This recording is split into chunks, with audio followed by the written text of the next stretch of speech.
Hello everyone, welcome back to another video on the Education Always channel. Today we will be looking at animal organisation. In this video we will cover levels of organisation, the need for exchange surfaces, adaptations of effective exchange surfaces, the human gas exchange system and breathing. First, levels of organisation. In order of increasing complexity, multicellular organisms are made of cells, tissues, organs and organ systems. In the table below, we have each of these with their description. An organelle is a specialised unit within a cell which performs a specific function. A cell is the basic building block of all living organisms. A tissue is a group of cells working together to perform a shared function and often with similar structure. A structure made of groups of different tissues working together to perform specific functions is an organ, and an organ system is a group of organs with related functions working together to perform certain functions within the body.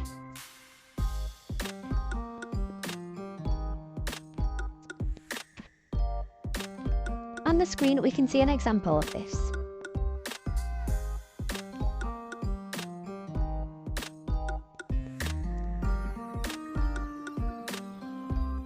Now the need for exchange surfaces. Organisms must take food, oxygen and water and other essential substances from the environment. Plants also need carbon dioxide for photosynthesis, and organisms also need to remove waste substances. Small organisms exchange these essentials and waste substances between themselves and the environment. They do this over the body surface. Simple chemical substances can diffuse in and out of their bodies. Inside their bodies in small organisms, substances don't have to move far. The size of their surface or surface area defines how quickly they can absorb substances. The size of their volume defines how much of these substances they need.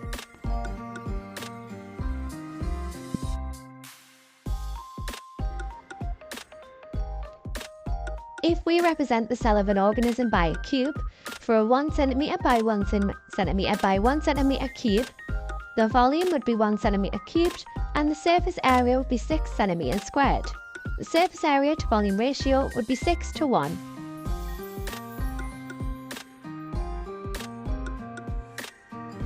This is what happens when the cube increases in size. The surface area to volume ratio gets smaller. This can be seen in the example below.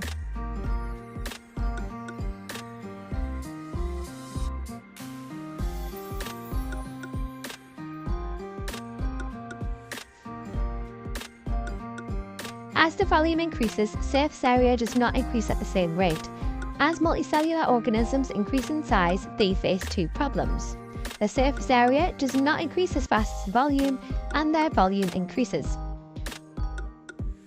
This leads to insufficient surface area to meet their needs, and diffusion is not quick enough to move substances to where they're needed in the organism's body.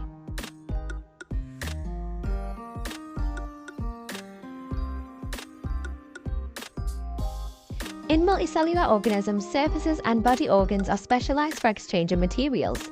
The effectiveness of exchange surfaces in plants and animals is increased by having a short distance required for diffusion,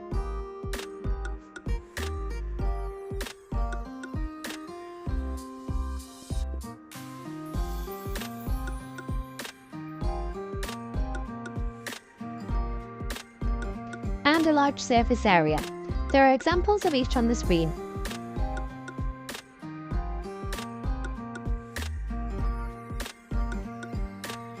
Animals have additional adaptations for effective exchange surfaces.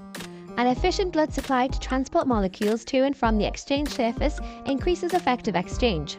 Examples of this include the network of blood capillaries that surround each alveolus in the lung, the network of blood capillaries in each ileus in the small intestine.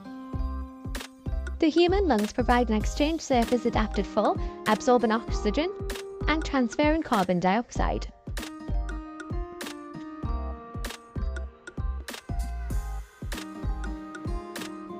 The lungs are organs enclosed within the chest of thorax.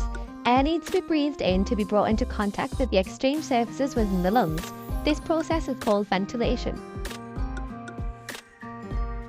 The structure of the respiratory system. The human respiratory system is adapted to allow air to pass in and out of the body and for efficient gas exchange to happen. The lungs are enclosed in the thorax, protected by 12 pairs of ribs. The ribs are moved by two sets of intercostal muscles. There is a muscular diaphragm below the lungs. The lungs are sealed within two airtight pleural membranes. These wrap around the lungs and line the rib cage. The trachea or windpipe branches into two bronchi, one bronchus to each lung. Rings of cartilage in the walls of the trachea help to keep it open as air is drawn in. The bronchi split into smaller branches and then into smaller tubes called bronchioles. Each bronchiole ends in a cluster of microscopic air sacs called alveoli.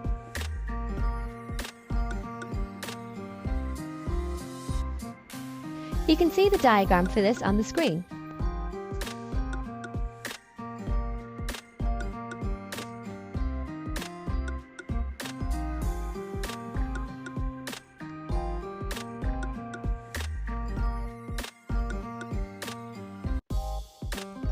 Gaseous exchange. The exchange of gases occurs between the alveoli and blood in the capillaries that supply the lungs.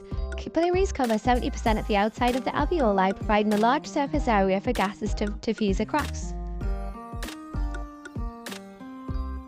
The alveoli are adapted to provide a very large surface area for gaseous exchange. They have a small size and they are large in number.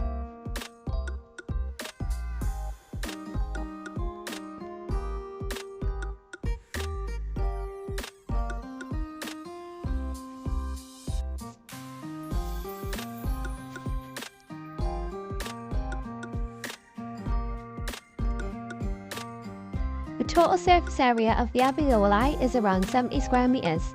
There is also a short diffusion path. The walls of blood capillaries and alveoli are 1 cell thick. The alveoli are also lined with a thin film of moisture. Gases dissolve in this water, making the diffusion path even smaller.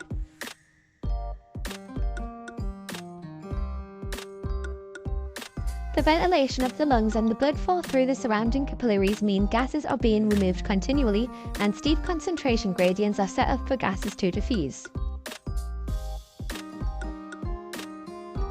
There is an example of this on the screen.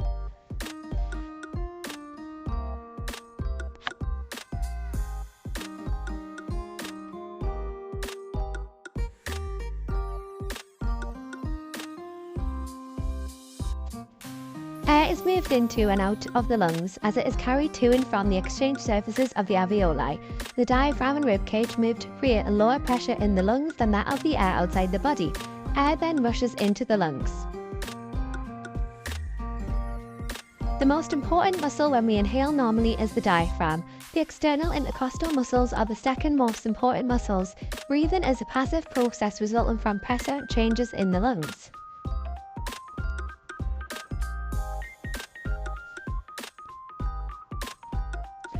On the screen is a diagram to show what happens when we breathe in.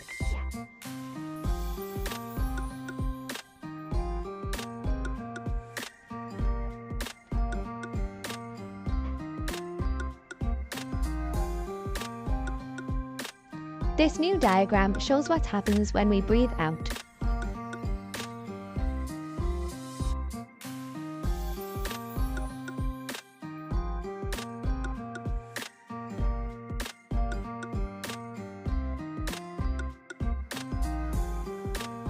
Water is capable of holding only low concentrations of oxygen, so fish need a different type of exchange system. The exchange surfaces in the fish are gills. Exchange of gases in fish is very efficient because of the large surface area of the gills, the large surface area of the blood capillaries at each gill filament, the short distance required for diffusion, and the efficient ventilation of the gills with water.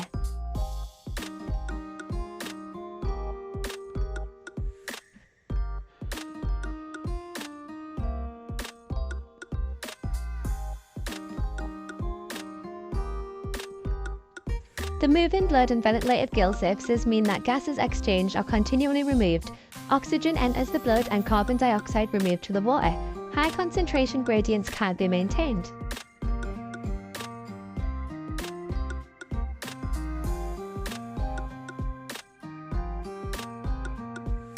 And that's it for today on animal organisation. Thank you everybody so much for watching. Please don't forget to like and subscribe for more, and any questions pop them down below in the comments.